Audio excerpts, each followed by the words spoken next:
Greetings, Eric Bakker, the naturopath from New Zealand. Thanks for coming back. We're going to talk about turpentine. Many people ask me, is turpentine okay to take?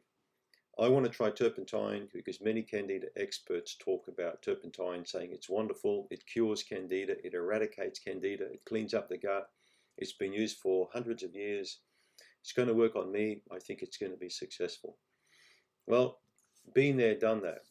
I recommended turpentine probably about 15 years ago, 20 years ago. I started recommending it here and there to people.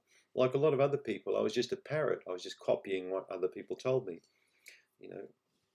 And in some cases, I found I had some success with turpentine, but in the majority of cases, I found it didn't work at all on most people.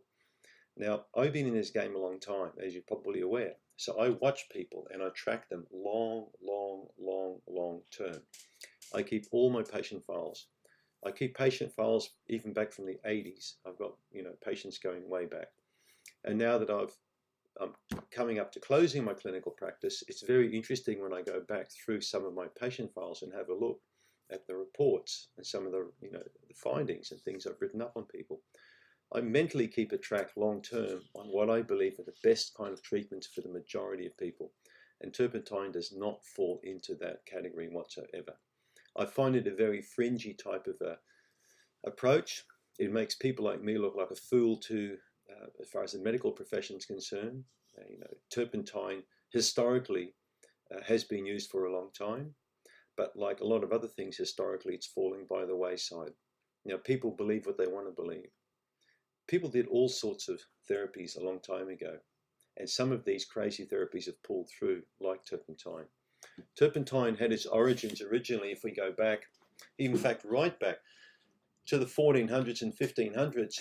Seafarers used to use it would take turpentine with them on long trips for, healing sores and ailments and STDs. But they also used it for parasites. But they used everything for parasites back then. They used sheep's dung for parasites. I mean, they used camel's urine for parasites. They would have used Trump's urine if they had it. I mean, they used everything. So just because something was used historically doesn't mean to say that today it's necessarily going to be good. Let's say I told you that having mercury or antimony or heavy metal is going to cure your disease. Notice how I use the cure word, which I never use. Don't listen to people who say cure. Okay, that to me is a really dangerous word to use around somebody, because it's making that person think that they're going to get rid of their illness completely by taking some type of a medicine. It doesn't work that easily, okay? Have you ever thought about urine therapy? Okay? I don't want to rain on your parade, but the thing is, that's another old form of therapy. It was even in the Bible, son, drink from thine own cistern in the Old Testament. So would you like to do that kind of therapy? Probably not. It's not really pleasant, is it, to drink your own urine? Then what the hell do you want to drink turpentine for? Turpentine is a great medicine from a tree. Like a lot of trees produce a good kind of medicine topically. So if you're going to look at the essential oil of turpentine, just like the essential oil of, say the Canadian fir tree or the larch tree, Pinus sylvestris, Pinus radiata, there are many pinus or coniferous species of trees that yield up beautiful oleoresins. So when we slash into a cedar tree, cut into it at particular times of the year especially, all this sort of stuff oozes out of the bark, okay? It's a protective resin, protects the tree from injury and attack, and lightning strikes and stuff like that, and bears clawing on it and whatever. So that's how the tree heals. So the oleoresin was often broken off in chunks and then taken back to, like a workshop and further processed into an oil. That's not how terps is made today, or turpentine itself, because it's a crude oil distillation.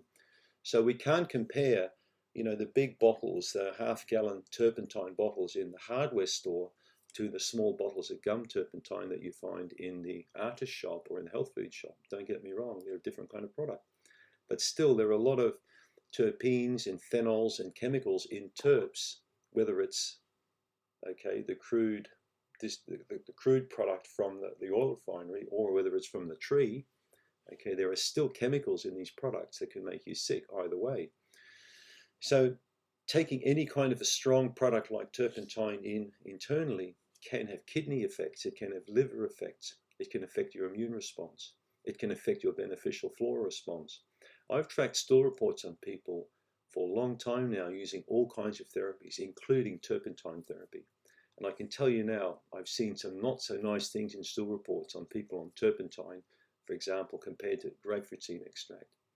I find GSC or grapefruit seed extract 100 times more effective than turpentine any day, hands down. When you take turpentine in, often you're going to do it with sugar or with something else, thinking you're going to do your body a good service. You may initially get a good feeling with turpentine, but it doesn't last. In most all cases, in my experience with turpentine, the person will have the same problem within 6 to 12 months back again after they use turpentine. So it doesn't hold long term. Right? So think about that. Chemically, it can be dangerous for you, for your lungs, okay, for your kidneys, for different parts of your body, especially if you don't understand about dosing correctly. That's number one. Number two is it's making you think you're going to take in something to kill the parasites or to get rid of the parasites. And generally people who do that don't pay enough attention to other aspects of their lifestyle or diet to increase the ability of the body to eradicate these parasites. They're just looking for some type of a remedy. Well, I think you need to look further than just the remedy, in my opinion. Have a look at some of my other videos on parasites where I talk a bit more about a holistic approach rather than just, a rifle approach. It doesn't work so well. So my opinion on turpentine for candida, I would give it the thumbs down. But as I said, why don't you try this out? No one talks about that anymore. And this was a very popular therapy a long time ago, just like turpentine was. Have a good day.